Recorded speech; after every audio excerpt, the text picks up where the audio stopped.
Are we been at Oh, I can't talk. I can't talk. What's going on, guys? Welcome back to the P for P channel. Sorry it's been quite a while.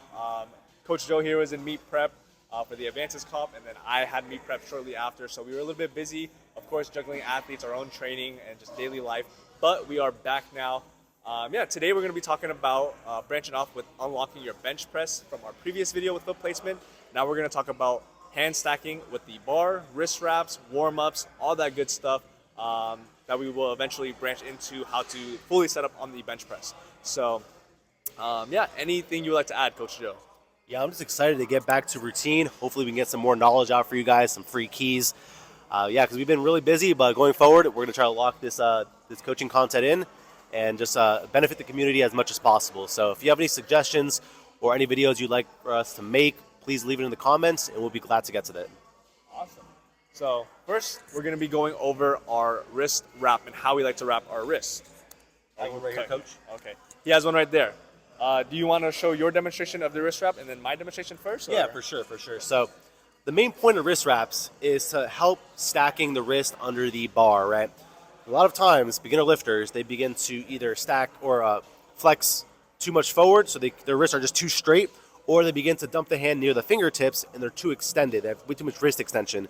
And in both cases, it can impede how stacked we are and reduce the power transfer from the pecs, the shoulders, through the elbow, through the wrist, obviously end up through the bar, right? So the main goal of the wrist wrap is to promote stacking. Also, a lot of times, lifters will end up getting a little bit of wrist pain or wrist tendonitis from high bench press frequency. So the wrist wrap does help promote some of that extra stability that's needed, right? So the main point of it is to put it at an appropriate height to keep the wrist not directly immobile, because we can't have the wrist strap touching the bar. That is against the rules within powerlifting, but also not too low where it's not doing any stability action. So, Phil, would you like to show them how you personally wrap your wrist? Yeah. So I like to grab this part right here, the extended part, with my pinky, and from there I would have about the middle of the wrist wrap, as you can see, in between my wrists. And then I would work my way up and down. So I'll go ahead, start down, and I'll go up. This is a SBD wrist wrap that is flexible and long, so you may not have to wrap as much as I do here. I just like the extra length here. And then from there, this part simply just comes out to the side, and then my wrists right here don't move at all, right? It moves a little bit, right? Like as he said, you don't want to be too immobile, but it's not all the way at the bottom where you're not getting any type of support at all. So, yeah. And personally, at least my own opinion, I enjoy the flexible wrist wraps and not the stiff ones. Is that flexible? Yeah, those are flexible. You got to tighten it to your own liking, and with the cast feeling of the stiff wrap, you can't really fill out the gaps in the wrist wrap, right? If you want to keep it loose, the wrist wrap may just fall down. With this one, since it's flexible, it's very adjustable. You can keep it loose, you can get a medium tightness, you can get that cast feeling that you're looking for. They're very adjustable, and that's what I would highly recommend it for most lifters, especially raw lifters. If you're equipped and you need the absolute max support with the wrist joint, and you're benching like 600, 700, 800 pounds, then maybe in those cases, a tighter one, a stiffer one would suffice. But for most lifters, including myself and Coach Phil, we both bench over 200 kilo. We both enjoy the long, flexible wrist wraps to get as much adjustability as possible. But yeah, also the tightness of the wrap itself. So, like I said, if you need more stability, if you need more joint support, then you can tighten it a little more, get that cast feeling.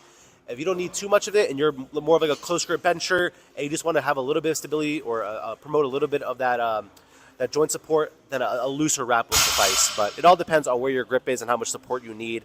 And if you're benching, 4 or 5 times a week, your wrist may end up getting a little more beat up. We both wear it semi-tight, and we wear the large SBDs. But a lot of people, they work out with the mediums, and it's perfectly fine. It all depends on the lifter. Yeah, perfect. We can look towards how Joe wraps his wrist wraps because he does it slightly differently. He does it actually inverted, where it's kind of like upside down. So different a little bit from mine. So go ahead and walk us through that. I'll go ahead and hold it. Yeah, so real quick, this is a thumb loop. So you're actually supposed to put your thumb in it and wrap it the conventional old way, the way it's supposed to be wrapped, like this. But for me, that thumb loop, even when you take it out right here, it ends up getting in the way of the bar sometimes, and it just affects my mentals, right? So I keep it actually just upside down, and I have my middle finger right at the bottom of my palm. And for me, I don't have the longest fingers, so it actually ends up resting at the point it should be, right? At the longest point right here, near the bottom of the palm with the middle finger grabbing it. And I just tighten as normal around the wrist. like that. I like to crank the last one, the last revolution. But here, now the wrap is at the I guess the most optimal point where the wrist and palm meet, right? It's not too low where it's not creating any stability, but it's not too high where it's impeding the bar, right? So I can still get a little bit of flexion, which I like. I don't want a completely straight wrist, but it's highly supportive right now. So you don't have to do it like this. You can do it Phil's way, or you can do it the conventional way with the thumb in the loop. But personally, I like the loop directly out of the way. It's nowhere near the bar, and I can't get called for any weird calls in competition. Because I have gone called before because my wrist wrap was touching the bar. I happened like at 2021 Nationals or 2022. So ever since then, I've been wrapping my wrist differently. So definitely I'm keeping it lower and tighter and getting the loop directly out of the way entirely. Yeah, so those are just, two of other ways that we do it. Like you said, you can do the conventional way with the thumb loop in. Just kind of find what works best for you. His way, obviously, if you have very short fingers, might not be most optimal. But if you have, normal, average, or even longer fingers, I mean, that's a great point. A great point of like touch right there. It's a good, I guess, baseline to be at. So, yeah, just kind of find what works well with you. It's all boils down to personal preference. But at the end of the day, we're looking towards a supportive wrist wrap, right? So exactly. And don't forget, some lifters don't need wrist wraps at all. Sometimes a wrap throws off their control and how stacked they end up being because with that wrap, you kind of get a little more comfortable entering that extension because the wrap is actually supporting your joint, so you're not going to feel any extra pain as compared to if you had no wrap and you were biasing extension. But it all depends on the lifter. Like I said, personally, without the wraps, my wrists get cooked. I'm a high-frequency bencher, a lot of volume. Both of us are. So for us personally, we bench with wraps, but then we have some of the best benchers on the planet. Shout out Evan Hawk. He benches without wraps, and he benches over 200 kilos as a 66, and he's max grip, super extension bias, super internal rotation, and he doesn't use wraps. Works for him. So if you're feeling any pain or you're feeling a lack of stacking, then maybe using the wrist wrap can help in that or at that aspect. yeah, perfect. So that concludes our section of the wrist wraps. We're going to go ahead and dive right underneath the bar, kind of show you guys a little bit of the warm-ups that we like to do before adding some weight on, as well as the different types of grips that we like to do as well for the barbell. So in terms of like power ring and things like that. Anything you'd like to add? No, that's it. Let's get to showing them. Let's go. All right, so next we're going to be talking about where to put your grip. And for a beginner, how to assess it and how do we know what's the most optimal form and technique for yourself. So Coach Phil, what are some beginner-friendly tips you can give to allow people to find their most optimal pressing position? Yeah, so when I guide a new lifter, I typically look at their elbows, right? If I see if they are a lengthy lifter and they're a little bit too close, it's almost like their forearm is like inverted and there's not optimal stacking doing so. So I'll kind of guide them just go about 1 to 2 fingers more wider so that the forearm, the wrist, and the elbows to the shoulders all feel really good. And as they're coming down, it shouldn't be any type of wobbliness, right? That's how you know the stacking will be solid there. Typically, it also can base on height, right? Or like just the average leverages. Someone who is probably a female that's very short may not feel very good going super, super wide in the beginning, right? Beginner friendly. But over time, right, as you want to, slowly come out to have the reduced range of motion in powerlifting, that is perfectly fine. And vice versa, right? Let's say if somebody's super tall, right? I have a 6'4" lifter, super lengthy. He didn't like going super narrow because his elbow had a lot of pain because he was going too close. I had to guide him out. I said, hey, let's bring out our fingers, probably like 2 to 3 fingers length. And then from there, it felt super solid for him. So yeah, it really is lifter dependent, just like it's like the squat, right? There's no right or wrong way to squat. You kind of just grab the bar, feel it out, and then from there, kind of assess. Like Coach Joe said, if there's any type of discomfort, is there any type of instability, from there you can narrow or widen your grip. So. Yeah, and to add to that, it all depends on your own mobility demands, right? And this also takes into account your wingspan and how much we can arch. So if we're max grip and we're flat backed, extreme example, the max grip flat back requires a lot of internal rotation. So the shoulder has to internally rotate, the elbow has to flare quite a lot. And for the entire duration, from the start all the way to the chest, that could be a lot of demand on those shoulders. So a lot of people don't have that type of mobility. But if you have a higher arch, less range of motion, we can kind of get away with that elbow flare because the elbow is not going nearly or the shoulder is not going through as much total range of motion. So it's a lot easier to maintain that position with a bigger arch. So that's why we see a lot of close grip benchers with flat backs because they simply cannot hold that demand of internal rotation with that max grip, right? So if you lack mobility, if you have a flat back, you may want to tend to have a closer grip. It probably feels more comfortable. You probably benefit from that elbow tuck. You probably feel better with that retracted scapula, like really pinning your shoulders back. Versus if you're max grip, you may benefit from like a looser back position up top because the wider we go, the more our scapulas hug the back naturally. So it's more like natural retraction versus forced retraction with the close grip. But yeah, it all leaks into the wrist as well. A lot of times, max grip benchers benefit from a more extended wrist. Closer grip benchers can get a little more neutrality in the wrist. So that also throws into account the wrist wrap and how tight to wrap it, right? Max grip, more wrist extension, probably needs a tighter wrap. Close grip, wrist straighter needs probably a looser wrap. So yeah, they all play in together. See what's most comfortable, what's easily to progress or easily progressible, and where your arch is in correlation as well, because the arch can demand or result in less or more mobility at the shoulder needed. So flat back, probably more mobility in the shoulder. High arch, probably less mobility needed because less range of motion in total. Perfect. Yeah. And then from now, we're going to go ahead and set the pipeline into how we like to go in terms of our warm-ups. So one of my favorite warm-ups to prime that stacked position with the wrist in the bar is to have an open hand Larson press. Larson first reduces stability. There's no leg drive. You have less of an arch as well because of it. And the open hand forces the bar to naturally settle within the wrist joint. So Coach Phil will show us. He's going to unrack it, keep his hand open. Now, right here, the bar is naturally settled over the wrist. If let's say you're squeezing the bar too much, so squeeze the bar, Phil, and cock the wrist back, immediately he has a lot of pain and discomfort right in the top of the wrist. And there's a lack of stability now because now the bar is not over the wrist joint and instead is deep in the hand, right? So what if the bar was too far forward? Same thing applies. Wrists are too straight now. The bar has a natural tendency to roll forward and can potentially fall on his stomach or his chest, right? So by keeping the hand open, the grip relaxed, but still he's tensed at the forearm, he's fully locked at the elbows. The bar is naturally settled over the wrist joint, and from here he can go all the way down to his chest, focusing on maintaining that stability and not letting the bar move back or forth. So once he feels this a couple times, a couple reps, he can then close the fingers naturally, let them settle, not squeeze, because sometimes squeezing can promote too much flexion or extension. So by resting the fingertips on the bar and focusing on staying stacked with the wrist joint itself, this will put him in the most optimal pressing position, not just the safest, but also the strongest.